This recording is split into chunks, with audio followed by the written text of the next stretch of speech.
театр артистлары урамда спектакль куя томашаннан фойеда, буфетта һәм оркестр шикырында дәвам итәчәк.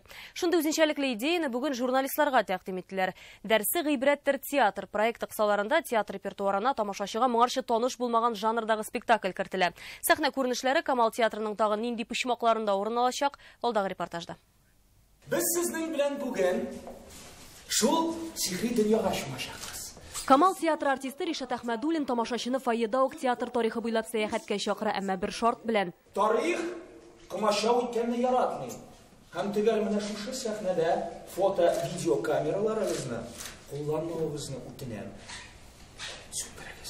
Буфетта һәм оркестр чокырында, балконда һәм трюмда театрның тамашачы аягы басмаган төрле почмакларында артистлар театр тарихыннан күренешләр күрсәтә. Труппаның беренче кыюсыз адымнары, Колумбия һәм Кытайдагы гастрольләре һәм башкалар. Губернатор татарларга театр уйнарга рөхсәт бирергә кушкан. Менә шулай да була икән әле ул. Дәрсе гыйбрәттер театр проекты татар театрының 110 еллыгына махсус әзерләнә. Идея авторлары Фәрит Бикчәнтәев һәм Нияз Сыгыламов.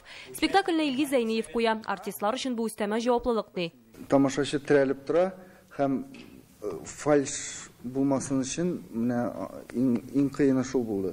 Шул сәбәпле сугу, бәрү, каты кычкыруларны сценарийдан алырга туры килә. Мәхис тойгылар сәхнәдәге кебек. Шәй гүнеңне. Сез ни эшлисез вала?